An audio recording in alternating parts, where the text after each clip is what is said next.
Welcome everybody to our continuing series on the morning brachas. Today we're going to talk about Al Netilas Yadayim. I first was wondering if I could even find 10 minutes worth of stuff to say about this short 13-word bracha. And after doing enough research, I'll do my best to fit it in a half hour. There's a lot to say. All right, so there's really three parts I could discuss. One is the bracha itself. Another is the general meaning itself. What are we doing with it? And the third are the halachas about doing it. I'm going to skip the third part because there's different mahagim, and actually it's complicated depending on, this or that or the other thing. So and I don't like telling people what to do anyway. So I'm going to talk about brachas in general, because this bracha starts off like most brachas do. And then I'll talk about, then I'll move to specifically about Al Netilas Yadayim, about washing our hands. So putting things in context, I'm going to mention this a couple of times. We've just said Modeh Ani. We wake up in the morning, we say Modeh Ani. And now we're going to get to work. So we're going to say the first of our 100 brachas a day. As some of you may know, there's an obligation to say 100 brachas a day. It actually comes from a pasuk. There's a pasuk somewhere in Devarim 10:12, Deuteronomy 10:12. It's a pasuk that says, "Va'ata Yisrael," and now Yisrael, Hashem Elokecha, Ummah Hashem Elokecha. What does Hashem, your Lord, require from you? Walk in His paths, love Him, serve Hashem. It's a beautiful pasuk. And for whatever reason, the Gemara decides that, if we take that word ma, mem hey, and we stick an aleph in the middle of it, we get the word meya, which means 100. And they learn from that we should say 100 brachas a day. By pasuk stareh, I mean the word verse. So this verse says that. Now, I'm not usually into gematria so much, but one of my favorite gematrias actually is about this. The Baal HaTorah says not only if we stick the word aleph in the word ma do we get meya, which is what the Gemara talks about, but the Baal HaTorah says that if you stick the aleph in, then the verse ends up having exactly 100 letters. So there you go, 100 brachas a day. The idea, of course, is that we want to remember Hashem and be appreciative throughout the day. When I talk to newcomers about Judaism and they ask about brachas, one of the things I say is that we're always looking for opportunities to not take things for granted. So when we're walking around, if we see a rainbow or we smell something nice, or if we're in the month of Nisan and we see a fruit tree, all these are opportunities to make brachas. Of course, I always mention we even say a bracha when we come out of the bathroom because it's easy to take those things for granted. So it's sort of like Judaism is, we can't force people to stop and smell the roses of the world around them, but we can get them to at least stop at the roses. Whether you smell them is up to you. It's, of course, it's easy to say bracha by road and not think about it. And it's part of the reason of this series is, and also it's hard to think about the bracha when it's a little bit hard to understand what it means or what the in-depth meaning behind it is. So that's part of the whole reason for this series is, is that when we understand the deeper meaning and the deeper layers between these brachas, even the ones that sound so simple, like this one, hopefully will lead us to want to do it more, or if we're already doing it, it will lead us to appreciating its depth more and focusing on it a little bit more. So that's my goal. Here we go. So first, some words about all the brachas we say. There's actually a ton of stuff written on what the first word of all the brachas mean. Baruch, what does Baruch mean? How do we bless Hashem? Where do we come off blessing Hashem when He's just has just given us something, or whatever the situation might be? So part of the problem is that English, the word blessed, it can mean a noun, it can be the past tense of a verb, it's all kinds of things, or an adjective. In Hebrew, the consensus seems to be that the word baruch comes from the word brecha, which means a pool of water. The idea is that Hashem is a reservoir of blessing, like a flow. So Hashem is the source of all the blessings of the world. So, and this was new to me when I first learned it, when we say Baruch, we're not necessarily giving Hashem praise. Rather, it's a prayer that acknowledges you are the source and everything flows from you. And I beseech you, don't turn off the spigot. Keep it coming. Let the blessings still flow. And really, that's what Baruch, or the consensus of the commentators, that's what they say we mean when we say Baruch at the beginning of a blessing. The next word, atah. There's actually a lot of thought if you think about this. You know, I don't know if anybody's seen The Crown. I thought I enjoyed seeing The Crown, but we probably know this even without The Crown, right? When even somebody as important as the Prime Minister goes in to see the Queen, to see Queen Elizabeth, the Prime Minister always uses the third person when addressing somebody so important as a queen, right? He'll say, you know, Her Majesty. What is Her Majesty's response? Da, da, da, da. And that is actually in the Jewish world also, in the big in the important yeshivas, and I guess I've never been to a yeshiva. I don't know how widespread this is, but I know in many yeshivas, you don't address the Rebbe of a class in the second person. You say, can I ask the Rebbe a question? Or would the Rav like, even when you're talking directly to them, would the Rav like a glass of water? So we're talking to the King of Kings. What are we doing saying atah to Hashem?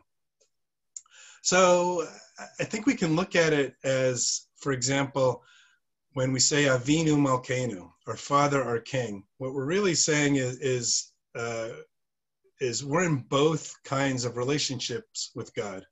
You know, there's that idea there's a Rosh Hashanah prayer we say a couple times during the day. You know, if we're like a son, then, you know, cut me some slack because I'm your son. And if you're the king and I'm a servant, then have mercy on me. We'll take it either way. And I think that's the same idea for every bracha we make here. So we start out comfortable talking in the second person to Hashem. Then after we mention Hashem's name, and after we say King of the universe, then we switch to the third person. When we wake up, when we start off, he's a father to us. And then when we realize Hashem's awesomeness, then suddenly he's the king and we switch to the third person.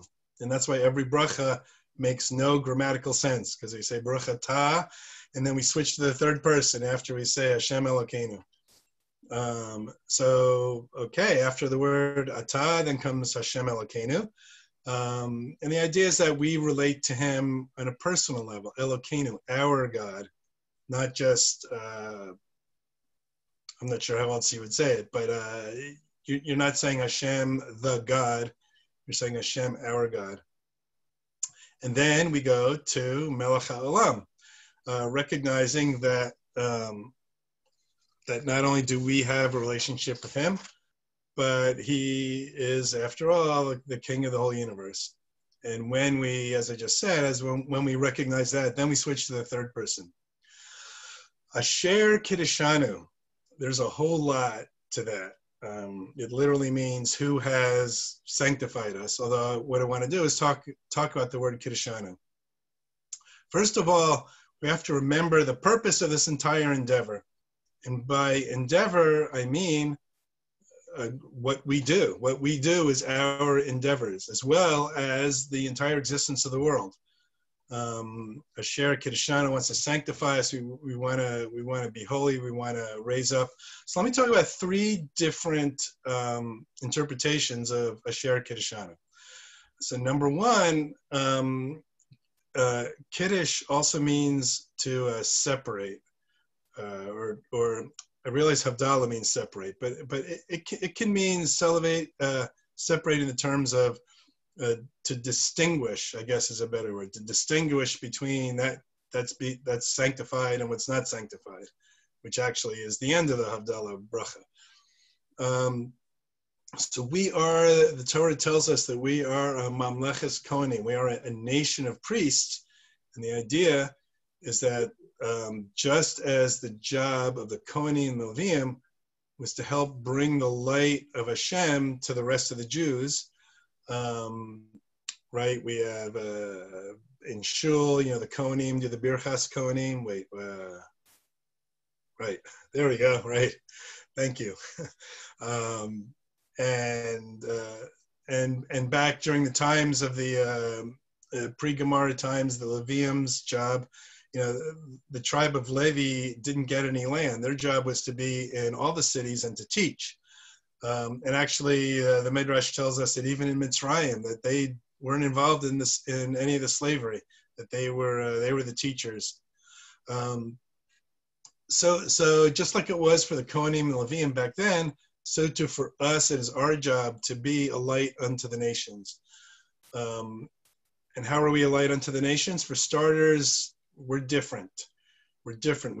When we first wake up in the morning, we don't grab our phone and check our emails or check the news, what happened with the situation last night. We say Modeh Ani first. We say we're thankful that we had a previous class in Modeh Ani, right? We're thankful that Hashem has restored our neshama to us. And similarly, so we don't sit down for breakfast and have a cup of coffee before we wash our hands. We try to sanctify ourselves and our actions. So that's the first meaning of Asher Kiddushanu. The second one, these are all very closely related meanings. The second part is to remember, we want to sanctify ourselves because remember, we are about to embark on a holy endeavor. And what's the holy endeavor? It is said that the whole reason why Hashem created the universe or created us was to help bring holiness down into the world. And bottom line, that's our mission, to make Hashem to make this world a dwelling place for Hashem. So that's your mission.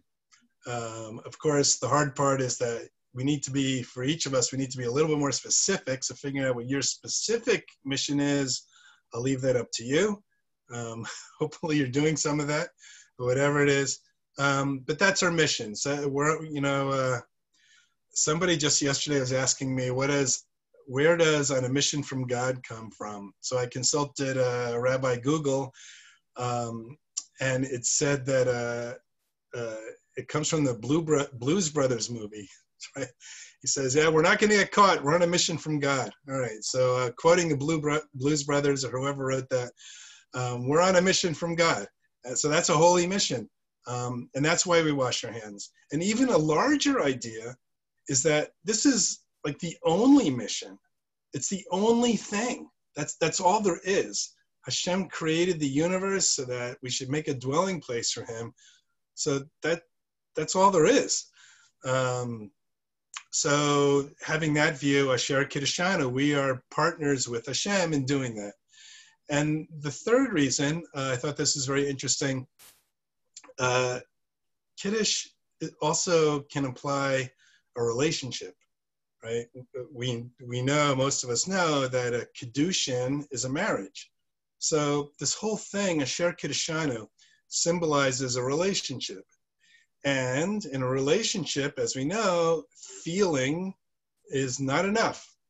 You can love your spouse and child, parent, as much as you want, but if you never do anything about it, there's a problem there, right? So how do I show you my love? How do I show you that I care for our relationship? Well, for starters, I'm saying things and I'm doing things, right? You can't just think you love your spouse. You need to buy flowers or however your relationship works every once in a while. Do the dishes or whatever. And so we need to say things and we need to do things. So what things should we do in our relationship with Hashem? And that brings us to the next two words of every bracha. Mitzvosav v'tzivanu, you commanded us the mitzvahs. The word mitzvah itself comes from the word tzav, which not only implies commandment, but also some sort of connection. So we connect. We connect with everybody when we're doing them a favor, right? If your spouse or whatever says, "Oh, I really need some help. Can you do X, Y, Z?" and you do X, Y, Z, that creates a connection with them, and that's part of what is underlying the word mitzvah. But then you might ask, well, where is washing in the Torah? We just said commanded us to wash. It's not in the Torah. In fact, it's a rabbinic mitzvah. So how do we get a rabbinic mitzvah saying that you commanded us? So let me just very quickly digress into that. We know that there's 613 mitzvahs, but there are also what are called the 7 rabbinic enactments. And of these 7 rabbinic enactments, actually for 6 of them, we say Asher Kiddushanu when we do them. And you probably do almost all of them. Each of you almost do all of them. Not only washing our hands is one of them, but lighting Shabbos candles also. It's not in the Torah, but we say Asher Kiddushanu. The same thing with Hanukkah. And the same thing with whenever we say Hallel, we say a bracha for that.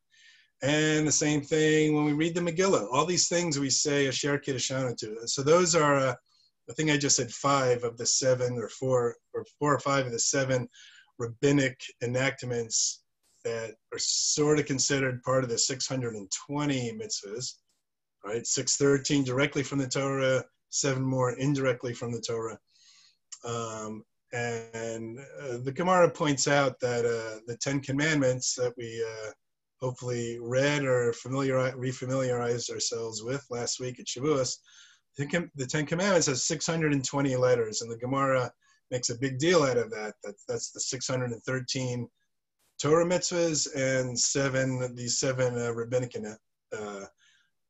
rabbinic mitzvahs. So for the legal-minded among us, who gives the rabbis the right to do that? How can they do that? So there's another pasuk, another verse in Deuteronomy that says the phrase is according to their teachings you shall do, or something like that. The phrase in Hebrew is lo tasur or lo sasur. You should not turn away from what the rabbis say. And the Gemara interprets that pasuk, that verse, to mean to empower the rabbis to make laws in order to enhance our lives, like Hanukkah and Purim, Hallel, washing our hands, as well as to create fences so that we don't inadvertently or even come close to violating a Torah mitzvah.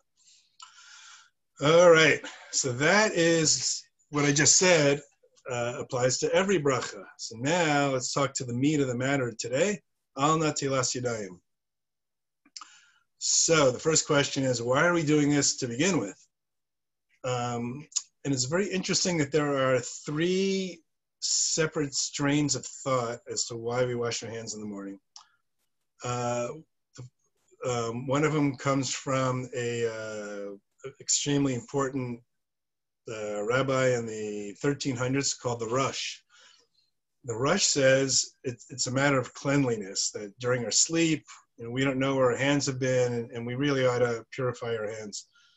Now, this is not as physical and or as gross as we might think. He talks about, or the general consensus is that if you touch any place on your body that's usually clothed, so that could be like your stomach, there's maybe, since you didn't shower overnight, then maybe that's a dirty place.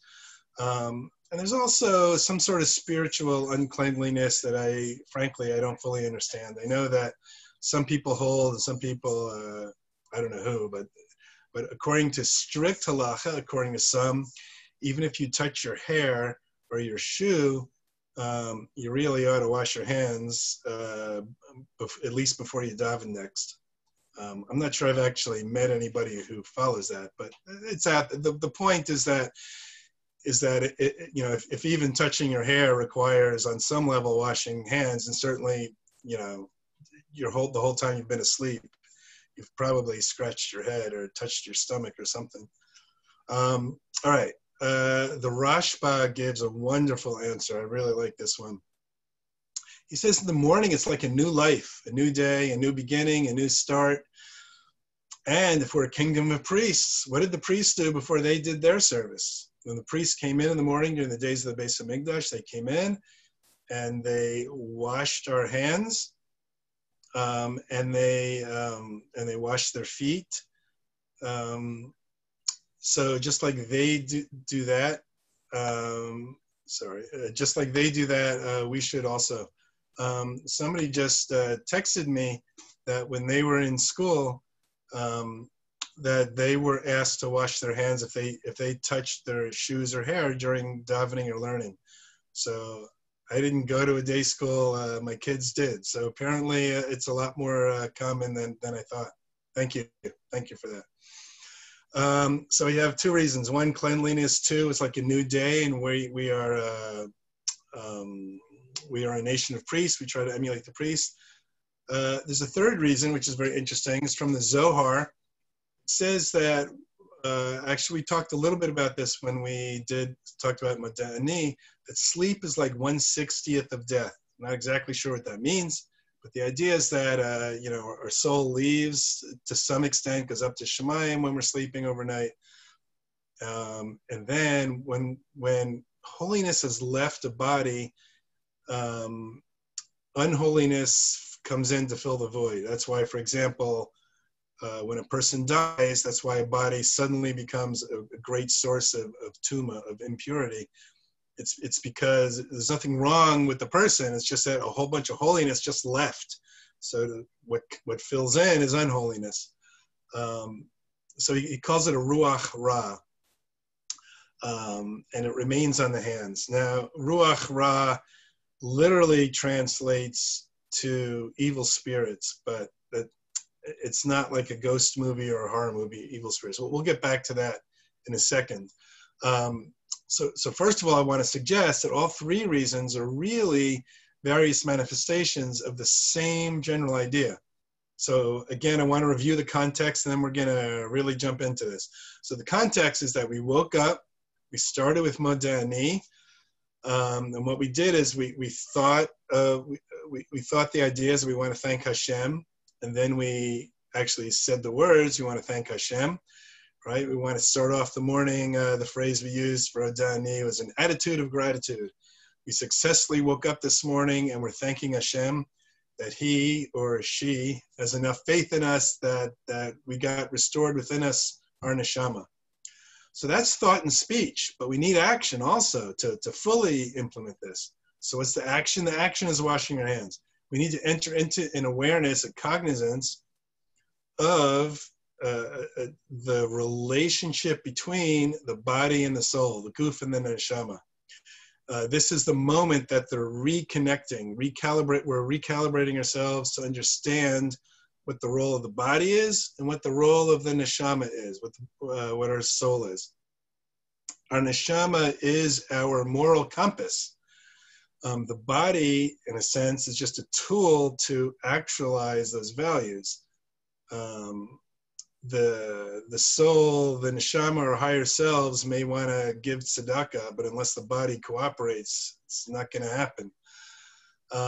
So the body is the means towards activating what the soul knows is the correct thing to do. So, and with that, let's actually take a look at those two words, Netilas, Yadayim. So, first of all, Netilas does not mean washing. When we take our lulav, we say, al natilas lulav. We're not washing our lulav.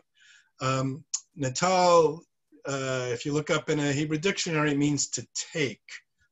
However, in the Tanakh, one of the definitions of this shorish of nun, tet, lamed also means to lift. And that is what we're talking about. We're talking about elevating our hands. And that actually has a halachic aspect, physical aspect to it. After we wash our hands, we're supposed to hold them up when we're saying the bracha, to demonstrate that we are lifting up our hands, we're elevating our hands in service. All right, so let's go back now to those three different reasons for doing it, and I want to explain how they're really all just different angles of looking at the same thing. So, number one, well, not in the same order, but the Zohar said it was to get rid of the Ruach Ra, the evil spirit. And as I just mentioned, this isn't evil spirits like a horror movie or a ghost story. It's not that we have an evil spirit. What's underlying this is that without our soul, our body has no sense of direction and no purpose. So in a way, it's sort of a form of almost negative energy. When we're asleep, we are passive, we're idle, but we have a mission, and we need to get going with our mission. That's not to say there's anything wrong with sleep. Believe me, we all need our sleep. But after we're awake, we want to at least recognize, when we were sleeping, we really weren't. We were refreshing our body, but we weren't really engaging in the world and making the world a holy place. So, and we want to say that, complacency and apathy is not an appropriate Jewish thought. It's not in accord with a productive life. The Rosh says he's worried about the cleanliness of our hands. Where have our hands been while we were sleeping? So we shouldn't, as I was mentioning before, we shouldn't take this too literally, and I'll go further in a more abstract sense, that the idea is that just as we don't know where our hands have been during the night, we also we wouldn't know what our body is doing during the day if we didn't have our neshama with us. We don't want to go through life unconscious during the day, just like we were unconscious at night. And maybe that's what he's getting at. And then my favorite explanation is the Rashba, when he talks about, we just mentioned that we are a nation of priests. So just like the Kohanim wash their hands and feet in the Beis HaMikdash, so too we do that as we embark on our holy mission. We were just talking about that, embark on our holy mission throughout the day. Let me add one more thing. So why our hands specifically? There's a verse in Psalms and Tehillim that says, we lift our hands and we bless Hashem. So how is it that we bless Hashem with our hands? So first of all, on a literal level, we sort of do our mission with our hands. Most of the times that we do something, driving, eating, using our phone, we are actually using our hands. And some people even talk with their hands, right? But even so, it's meant symbolically. We even in English, right? We talk about our handiwork. It doesn't necessarily mean that our hands made it. And when we say in some brachas, may Hashem bless the work of our hands. It's not hands literally. It's what we're doing. Physically, what we're doing is our handiwork. And there's other ideas, there's other aspects of that in other various washings we do. The idea is not that we're specifically washing our hands, but we want to wash away some of our actions in a way. We'll talk about that when we get to other brachas. So, in summary, we talked about Asher Yatzar a couple of weeks ago, and we mentioned the ending of that bracha was hamafli la'asos, your wondrous actions. And we mentioned that the Ramah said what the wonderment is from the Hebrew word peleh. What the real wonderment is the fact that a neshama and a body can interact and merge together into a person and work harmoniously. And that's one of the things we're doing when we do Al Netilas Yadayim. It's a recognition that, all right, now our body and our soul are back united. Welcome back from last night, and now we're ready to go. It's like a new chapter in our life. That old phrase, today's the first day of the rest of your life. So the point. Now hitting a third time, the point is that we are a nation of priests. whether we're going to work or shopping or to the gym. My whole life, our whole lives, our whole world is our Beis Hamikdash. And whatever we are occupied with is our avoda, is our service to Hashem. And not only that, but now we have the soul directing our body. Our hands, our body, now has a purpose because the soul is going to help us figure out what we need to do. So it's an understanding that our body, or another way to look at this is a body is a kli, is a vessel for our neshama. And it's not just a vessel, but a facilitator, right? A vessel moves something from one place to another. Our body is, moving our soul from one place to another, so that we can actualize the things that our soul wants to do.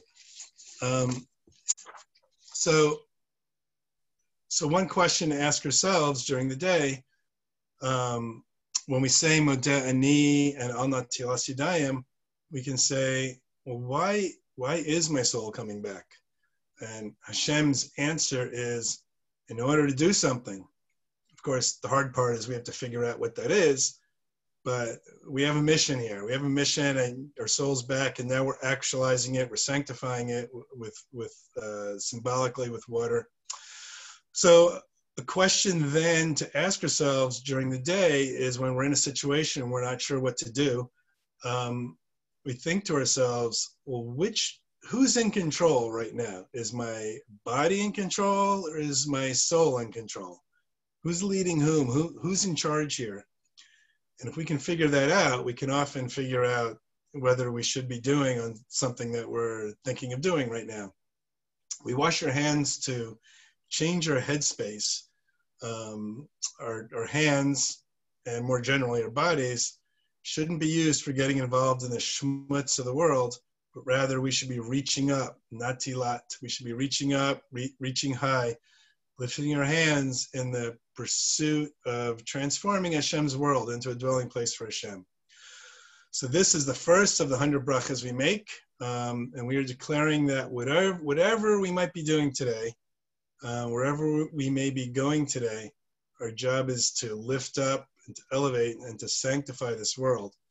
So my bracha to all of you is that if you haven't done the hand washing in the morning before, to give it a try. And if you do it, whether you do it sporadically or you're good about, or you're doing it all the time,